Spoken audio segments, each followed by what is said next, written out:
أعوذ بالله من الشيطان الرجيم. بسم الله الرحمن الرحيم. الحمد لله رب العالمين، والصلاة والسلام على أشرف الأنبياء والمرسلين، سيدنا وحبيبنا وشفيعنا وقرة أعيننا محمد ابن عبد الله الأمين، وعلى آله وأصحابه ومن تبعهم بإحسان إلى يوم الدين. سبحانك لا علم لنا إلا ما علمتنا إنك أنت العليم الحكيم، ولا حول ولا قوة إلا بالله العلي العظيم. أما بعد، السلام عليكم ورحمة الله وبركاته.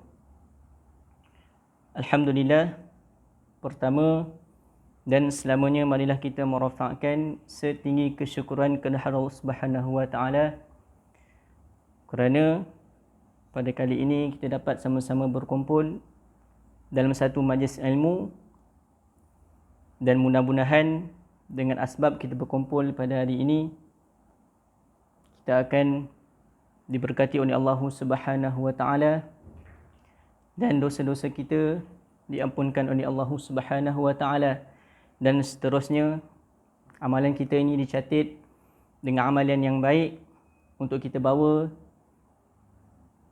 bekalan di akhirat kelak insya-Allah. Amin Allahumma amin.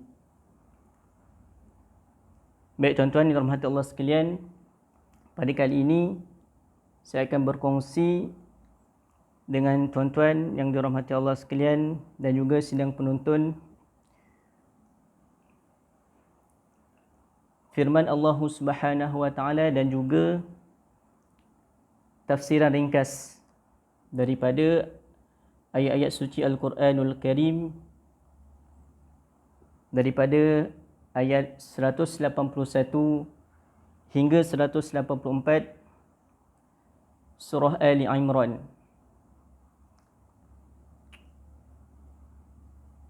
Baik, firman Allah Subhanahu wa taala dalam ayat yang ke-181, Allah Subhanahu wa taala telah berfirman, Laqad sami'allahu qawla alladhina qalu innallaha faqiru wa nahnu aghniya. Apa maksud dia? Sesungguhnya Allah telah mendengar perkataan orang-orang yang mengatakan sesungguhnya Allah itu miskin dan kami kaya.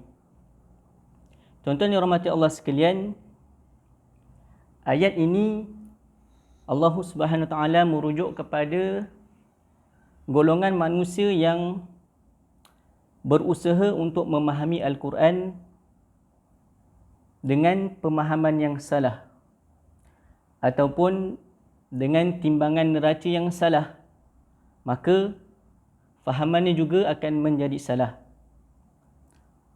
Allah Subhanahu wa taala merujuk kepada ayat ini yang ditujukan kepada seorang Yahudi yang bernama Finhas bin Azawra. Apakah asbab nuzul ayat ini? Baik, kita tengok.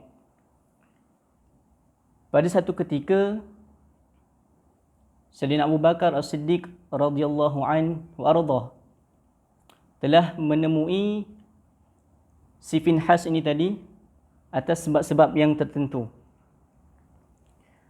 Dan pada ketika ini Finhas dan orang-orang Yahudi yang lain berada di Baitul Madaris, iaitu satu tempat perkumpulan orang-orang Yahudi untuk membaca kitab Taurat dan Injil. Baik, sesampainya di sana, Sayyidina Abu Bakar As-Siddiq radhiyallahu anhu berkata kepada Finhas, "Ya Finhas, masuklah kamu kepada agama Islam, yang mana kamu tahu agama itu adalah agama yang benar, dan Rasul kami yang membawa agama itu bersifatnya benar, dan sifat itu termaktub dalam kitab engkau, iaitu kitab Taurat dan Injil. Dan kamu seorang yang mengerti dan faham serta yakin akan kebenaran Nabi Muhammad sallallahu alaihi wa ala alihi wasallam. Maka apa jawab Finhas kepada Sayyidina Abu Bakar? Wahai Abu Bakar, sesungguhnya sahabat engkau itu, iaitu Muhammad,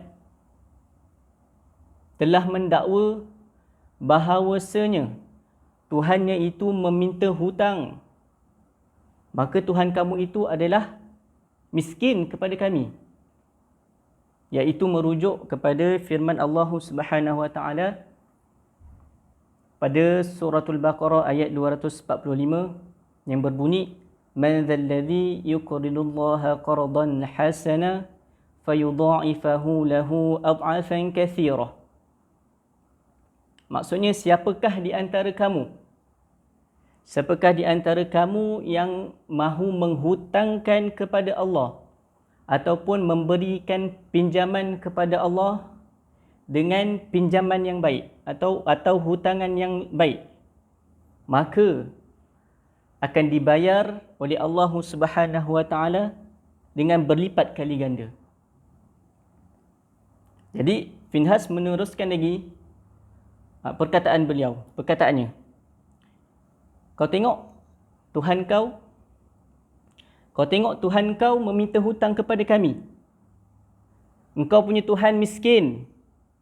Kalau dia kaya, nescaya dia tidak akan meminta hutang kepada kami. Dia melarang kamu untuk membuat riba.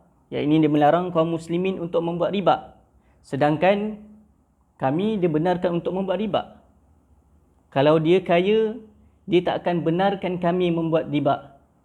Maka Allah menghalalkan kami membuat riba kerana dia nak kaya sebab dia miskin.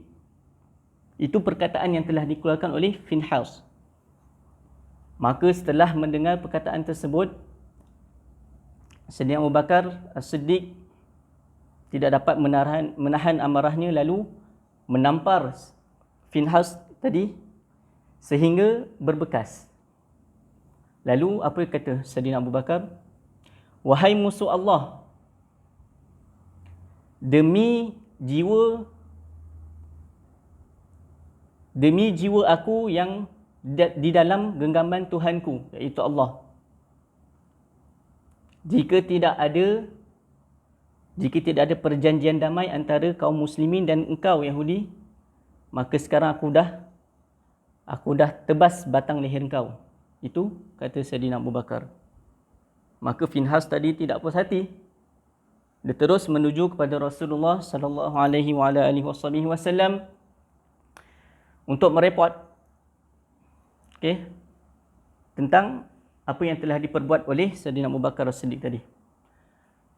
Maka Finhas berkata kepada Rasulullah, hai Muhammad, kau tengok kawan kau, sahabat kau ni apa telah dibuat kepada aku? Dia telah menampar aku. Jadi Rasulullah menanyakan kepada Sayyidina Abu Bakar, wahai Abu Bakar, apa yang mendorong engkau berbuat demikian kepada Finhas? Maka Abu Bakar ceritalah daripada satu persatu. Tetapi telah dinafikan oleh Finhas. Kata apa? Sayyidina Abu Bakar kata Finhas ini telah berkata kepada Allah dengan kata-kata yang hina Rasulullah. Dia kata Allah itu miskin. Allah itu menghalalkan mereka riba dan apa tadi dah. Jadi Finhas tadi menafikan kata-kata Sayyidina Abu Bakar. Maka tidak ada saksi, tuan-tuan. Tidak ada saksi yang membenarkan tadi perlakuan Sayyidina Abu Bakar As-Siddiq. Dan kalau ikut hukum, Sayyidina Abu Bakar boleh dikenakan qisas. Dikenakan qisas sebab menampar Finhas itu tadi. Jadi Allah Subhanahu Wa Taala tidak membenarkan perkara ini berlaku, maka Allah Subhanahu Wa Taala menurunkan ayat ini, laqad sami'allahu qaulal ladzina qalu innallaha faqirun wa nahnu aghnia.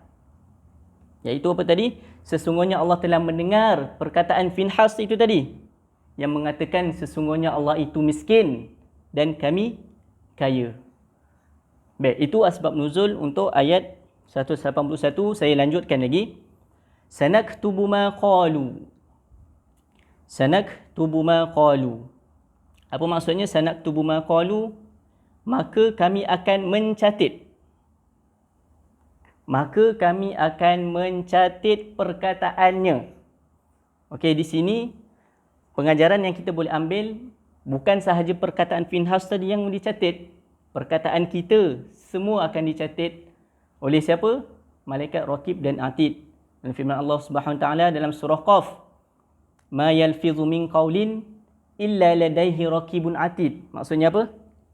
Tidak ada sebarang perkataan.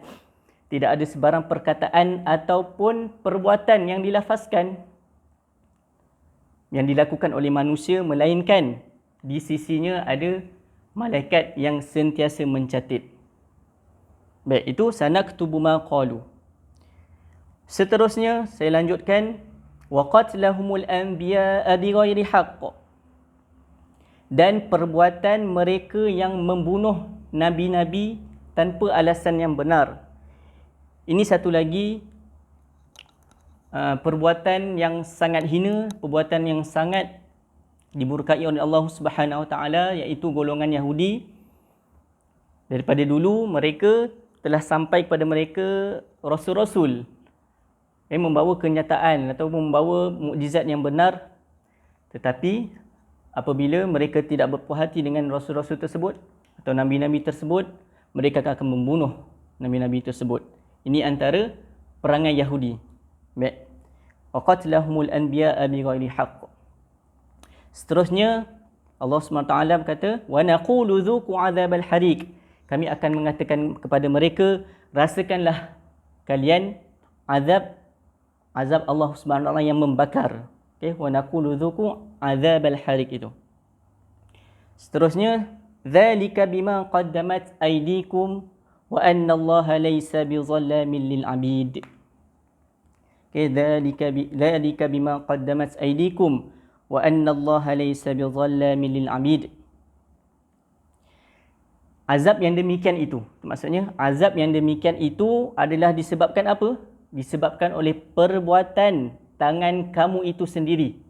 Okey, perbuatan tangan kamu itu, dan bahawasanya Allah Subhanahu Wa Taala tidak sekali-kali menganiaya hamba-hambanya. Wa anna Allaha laysa bizallamin lil 'abid. Baik, merujuk kepada firman Allah bahawasanya Allah tidak berlaku zalim, atau wa anna Allaha laysa bizallamin lil 'abid. Okey, nak tunjukkan bahawasanya Allah Subhanahu Wa Taala ini sangat adil. Okey, sangat adil, di mana ada satu hadis daripada Bukhari, hadisul Bukhari, yang mengatakan ketika mana dikumpulkan manusia dan binatang-binatang semua di padang mahsyar, maka adilnya Allah SWT itu sampaikan 2 ekor kambing akan dihisap. Okey, 2 ekor kambing yang mana salah seekor daripadanya telah berbuat kiranya bergaduh ataupun macam mana pun di dunia, maka dekat akhirat nanti Allah akan balas balik apa perbuatan kambing itu. Nak tunjukkan Allah SWT tidak berlaku zalim kepada hamba-hambanya. Okey, saya lanjutkan firman Allah yang seterusnya, alladzina qalu innallaha ahida ilaina alla nu'mina lirasulin hatta ya'tiyana biqurbanin ta'kuluhun nar, iaitu orang-orang Yahudi. Okey, seterusnya orang-orang Yahudi, apa ulah mereka? Mereka mengatakan apa? Sesungguhnya Allah Subhanahu Wa Taala telah memerintahkan kepada kami, okey, supaya kami jangan beriman kepada seorang rasul pun sebelum apa? Sebelum dia mendatangkan kepada kami korban ataupun sedekah yang dimakan api. Okey, ini salah satu daripada alasan kaum Yahudi yang mana dia mengatakan kepada Rasulullah, dia kata, aku tidak akan beriman kepada engkau selagi engkau tidak tunjukkan mukjizat kau. Jika kami melakukan korban ataupun sedekah, maka akan ada satu api yang akan memakan korban kami, yang menunjukkan bahawa korban kami itu adalah ataupun sedekah kami itu adalah sedekah yang diterima. Itu antara mukjizat para nabi dahulu. Tetapi Allah tidak melayan. Tapi Allah tidak menyuruh Rasulullah sallallahu alaihi wasallam berbuat demikian. Baik, seterusnya. Jadi Allah suruh apa? Kul. Seterusnya ayatnya, kul qad ja'akum rusulun min qabli bil bayinat. Sesungguhnya telah datang kepada kalian beberapa orang rasul sebelumku membawa keterangan-keterangan yang nyata, mukjizat-mukjizat yang nyata. Dan membawa apa yang kalian sebutkan yang tadi. Okey. Wabillazi kultum, apa yang engkau dakwakan, korban yang dimakan api itu semua dulu rasul-rasul terdahulu semua dah diberi. Jadi, tapi falima qataltumuhum, kenapa engkau bunuh mereka juga? Kenapa engkau bunuh nabi-nabi itu juga? Jika engkau orang yang benar, in kuntum shadiqin, jika engkau seorang yang benar. Jadi tutup dengan firman Allah pada ayat 184. Allah SWT berfirman, fa in kadzabuka faqad kudziba rusulun min qablika ja'u bil bayyinati waz zuburi wal kitabil munir. Jadi Allah SWT memujuk Nabi Muhammad sallallahu alaihi wasallam dengan berkata apa? Jika mereka mendustakan kamu wahai Muhammad. Okey. Last kali dia kata, jika mereka mendustakan kamu juga, maka sesungguhnya rasul-rasul sebelum kamu juga telah didustakan juga. Okey, mereka telah membawa mukjizat, bukti keterangan yang nyata. Okey, Zabur ni adalah lembaran-lembaran dan juga kitab. Kitab yang 4 memberi penjelasan yang sempurna. Jadi itulah akhirnya daripada ayat 184 yang saya dapat kongsikan pada tuan-tuan pada kali ini. Allah SWT menutup dengan ayat yang ke-184 tadi. Jadi apa yang baik itu daripada Allah Subhanahu wa taala, dan yang lemah dan kekurangan itu daripada Allah Subhanahu wa taala juga. Saya sandarkan kepada kelemahan dan kekurangan diri saya. Jadi saya akhiri, aqulu qawli hadza wa astaghfirullahal azim li wa lakum. Assalamualaikum warahmatullahi wabarakatuh.